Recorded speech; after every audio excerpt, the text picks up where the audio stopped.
Bismillah, jumpa lagi bersama saya Tri Widiawati di RHS Tri Widiawati. Sahabat pemirsa, apa kabarnya? Mudah-mudahan semua tetap berada dalam keadaan sehat walafiat ya. Kali ini kita akan sharing sedikit tentang isi salah satu buku e-book yang dikeluarkan oleh Badan POM terkait informatorium obat modern asli Indonesia atau OMAI di masa pandemi COVID-19. Buku ini sebenarnya sudah dikeluarkan di 2020 lalu. Saya pikir nggak ada salahnya kita diskusikan kali ini, terutama terkait dengan pengembangan obat tradisional ya.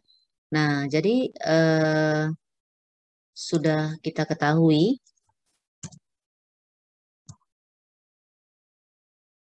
bahwa terkait obat tradisional, ya, terminologinya sekarang adalah obat bahan alam. Ini ada tiga kategori, yaitu jamu, obat herbal terstandar atau OHT, dan fitofarmaka. Di mana perbedaan ketiga golongan ini dikaitkan terutama dengan pembuktian keamanan dan khasiatnya. Jadi kalau dikatakan jamu, ini adalah obat tradisional yang keamanan dan kemanfaatannya dibuktikan secara turun-temurun. Jadi secara empiris. Ya, jadi kalau WHO menyebutkan minimal 3 generasi, baru dikatakan secara empiris yang membuktikan khasiat dan keamanannya. Kemudian kalau OHT atau obat herbal tersandar, ini berasal dari jamu di mana riwayat keamanan dan manfaatnya telah dibuktikan secara ilmiah melalui uji praklinik atau uji toksisitas dan uji farmakodinamik. Artinya dalam pembuatan untuk kelompok yang ini ada standarisasi yang harus dipenuhi, kemudian juga sudah terbukti pada uji pada hewan coba ya, uji toksisitas dan uji farmakodinamik atau disebut dengan uji praklinik. Nah, selanjutnya fitofarmaka ya. Kalau fitofarmaka ini adalah obat bahan alam yang keamanan dan kemanfaatannya telah dibuktikan secara ilmiah melalui uji praklinik dan uji klinik. Jadi selain uji praklinik, terutama juga sudah didukung pada uji manusia atau disebut juga dengan uji klinik. Nah, untuk bahan baku dan produk jadi, ini juga sudah terstandarisasi seperti halnya pada OHT tadi ya.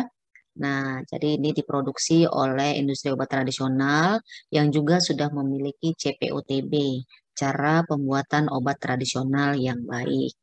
Nah, selanjutnya diskusi kita terkait upaya pengembangan obat bahan alam menjadi fitofarmaka. Jadi ada beberapa ketentuan yang harus dipenuhi. Yang pertama terkait standarisasi. Nah, untuk standarisasi bahan baku dan produk jadi ini merupakan salah satu titik kritis dalam pengembangan obat bahan alam. Untuk apa? Untuk menjamin konsistensi khasiatnya, khasiat dari kadar zat aktif atau senyawa penanda atau markernya. Nah, jadi ini dibutuhkan dengan standarisasi ini diharapkan nanti produknya ini akan mengandung senyawa atau bahan aktif di dalam tanaman yang akan menghasilkan efek yang sama walaupun dia akan direproduksi lagi. Seperti itu ya. Nah, di mana teknologi pengolahan bahan baku obat bahan alam ini kita ketahui lebih bervariatif sebenarnya dibandingkan dengan obat sintetis. Kenapa? Karena ada banyak-banyak faktor yang mempengaruhinya. Nah, seperti disampaikan di sini, mungkin kita besarkan sedikit. Nah, apa saja faktor-faktornya? Ya, ada faktor proses penyediaan bahan baku dan pasca panen. Nah, jadi bagaimana sumbernya, kapan waktu dipanen, ya variasi-variasi pada parameter ini dapat mempengaruhi senyawa aktif dan tentu saja akan mempengaruhi khasiatnya kalau sudah jadi produknya. Kemudian variabilitas material biologi. Nah, ini maksudnya spesies dan bagian tanaman ini akan menentukan komposisi kandungan senyawa aktifnya. Apakah akar, batang, daunnya, di mana senyawa aktif ini dipengaruhi oleh kondisi di mana tanaman itu tumbuh. Mulai dari kondisi geografisnya, apakah lahan lahan tinggi ya, kemudian lahan tanaman, kemudian iklimnya, kemudian ketinggiannya, dan bagaimana usia tanaman itu pada saat dipanen. Ini juga akan mempengaruhi. Yang satu usia 3 bulan, yang satu usia 6 bulan. Tentu kandungan masa hidup ini akan mempengaruhi kandungan senyawa aktif yang akan. Nah, seberikutnya adalah masalah kompleksitas komposisi sediaan obat tradisional. Ya, kita ketahui bahwa obat tradisional ini berbeda, salah satu perbedaan dengan obat modern. Obat tradisional itu karena dia umumnya dalam bentuk ekstrak, ya, jadi terkandung mengandung berbagai macam senyawa aktif, ya. Jadi selain ada kandungan yang aktif secara farmakologi, juga ada kandungan-kandungan yang lain yang akan mungkin mempengaruhi aktivitas lainnya. Misalnya mempengaruhi bagaimana dia bisa masuk ke dalam tubuh, bagaimana kandungan toksisitas, bagaimana kandungan senyawa yang dapat menimbulkan reaksi alergi. Nah, berikutnya kandungan senyawa aktif ini juga jadi masalah karena dia tadi bukan hanya satu, sehingga efek yang dihasilkannya atau khasiat yang dihasilkannya itu bisa saja merupakan bagian dari kerjasama dari berbagai senyawa yang ada di dalam ekstrak ini tadi, yang bekerja secara sinergis. Ya, kemudian proses ekstraksi. Nah, untuk proses ekstraksi, metode ekstraksi sangat mempengaruhi komposisi ekstrak. Jadi ada bermacam-macam dan ini ekstraksi ini juga terkait dengan pelarutnya, ya. Pelarut apa yang digunakan, ini akan mempengaruhi senyawa apa juga yang akan ditarik. Dan tentunya ada literatur-literatur dan juga berdasarkan pengalaman-pengalaman empiris dan juga informasi yang lain terkait apa yang akan mau ditarik, ya, atau bagaimana penggunaannya selama ini di masyarakat, ini nanti juga akan menentukan metode ekstraksi yang akan digunakan. Nah, kemudian ada tidaknya potensi kontaminasi. Nah, untuk potensi kontaminasi ini, ada kontaminan yang akan bisa mempengaruhi kualitas produk daripada obat tradisional. Bisa dari kuman, ya, mikroba, atau mungkin ada kandungan logam berat, ada pestisida atau bahan kimia yang lain. Nah, sehingga biasanya untuk ini juga ada standarisasi, ya. Nah, standarisasi apa-apa saja kandungannya, ada kadar-kadar tertentu yang diperbolehkan, ya. Kemudian kontrol kualitas. Jadi pengawasan kualitas penting untuk dilakukan agar dapat memberi jaminan, khasiat, dan mutu produk secara konsisten. Nah, selanjutnya eh, ketentuan berikutnya adalah terkait dengan pembuktian ilmiahnya, ya.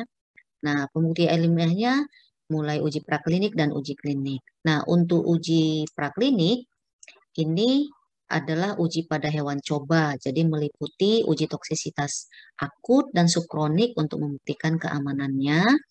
Kemudian uji toksisitas khusus seperti uji teratogenik, apakah akan menyebabkan kecacatan pada janin, mutagenik, atau terjadi perubahan mutasi gen, ya, atau bisa terjadi iritasi atau sensitisasi dan lain-lain. Jadi ada uji-uji ini yang disesuaikan dengan penggunaan ini, penggunaan herbal ini juga atau obat bahan alam ini, ya.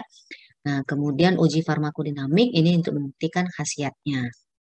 Misalnya kita mau melihat apakah yang sekarang ada efek imunomodulator mempengaruhi sistem imun, ya, tentu yang dinilai nanti adalah parameter-parameter imun, sistem imun, kemudian dengan model yang sesuai. Nah, kalau hasil uji praklinik ini sudah menunjukkan memang aman dan juga berkhasiat dan juga tentunya sudah dilakukan standarisasi, ya, maka untuk obat-obat atau bahan herbal yang memiliki riwayat empiris dapat didaftarkan menjadi OHT. Nah, tapi kalau mau dilanjutkan atau dinaikkan levelnya menjadi fitofarmaka, maka harus dilakukan uji klinis. Ya. Nah, berikutnya dengan uji klinik. Nah, uji klinik itu apa sih?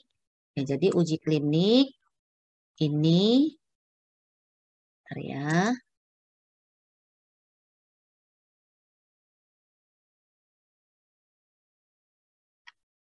Nah, uji klinik yaitu uji pada manusia. Jadi ada 4 fase, ya, baik obat modern, obat herbal, ada 4 fase. Yang pertama, uji klinik fase 1 sampai 3 ini disebut dengan uji klinik pra-pemasaran. Jadi pada fase ini hanya untuk melihat keamanan dari yang mau diteliti tadi, herbalnya, dan keberterimaan pada seseorang yang mengkonsumsinya. Dalam hal ini adalah orang yang sehat. Nah, untuk fase 2 ini mulai pada orang yang sakit untuk melihat khasiat pada subjek sakit dengan jumlah yang terbatas. Nah, untuk fase ketiga, untuk melihat khasiat dan efek samping yang timbul pada subjek yang lebih banyak lagi relawannya ya. Yang baru yang terakhir, kalau sudah terbukti berkhasiat dan aman pada manusia ini tadi, maka dipasarkan. Nah, pada fase 4 baru dilakukan pemasaran dan akan ada evaluasi pasca produksinya. Nah, terkait COVID, situasi pandemik, ada kemudahan untuk pengembangan bahan alam yang telah memiliki riwayat empiris atau turun-temurun. Nah, yang pertama, khusus saat pandemik ini, untuk produk jamu yang sudah memiliki nomor izin edar, serta klaimnya juga sejalan dengan penanganan COVID, ya misalnya mungkin sebagai stimulan atau imunisasiator, ya, maka uji praklinik disebutkan tidak perlu dilakukan selama memang sudah ada bukti keamanan produk tersebut. Nah, untuk dosis ujinya sendiri yang dicoba kepada manusia itu disamakan dengan dosis yang digunakan untuk secara empirisnya. Nah, kemudian untuk fase 1 bisa tidak dilakukan kalau memang profil keamanan dan manfaatnya sudah sesuai. Nah, selanjutnya untuk fase 2 dan fase 3 ini dapat digabung bila profil toksisitas atau keamanan dapat diterima, serta profil farmakodinamik atau khasiatnya menunjukkan potensi yang meyakinkan. Nah, yang penting untuk legitimasinya, jadi sebelum uji klinik dilakukan, protokol uji kliniknya harus disetujui terlebih dahulu oleh Komite Etik dan Badan POM. Ya, saat ini ada 14 eh, herbal ya yang sedang didampingi oleh BPOM terkait pemanfaatannya untuk terapi tambahan atau adjuvan pada penderita-penderita COVID. Nah, jadi kita tunggu saja bagaimana hasilnya. Mudah-mudahan eh, dalam waktu yang tidak terlalu lama kita akan mendapatkan informasi bagaimana pembuktian ilmiah dari obat-obat herbal tersebut. Jadi ada yang klaimnya itu untuk virus, ada untuk imunisator, untuk pemeliharaan kesehatan, ya. Jadi nanti kita lihat saja. Nah, demikian sahabat pemirsa, barangkali ini diskusi kita singkat pada kali ini. Mudah-mudahan bermanfaat. Terima kasih atas perhatiannya. Billahi taufik walhidayah. Wassalamualaikum warahmatullahi wabarakatuh.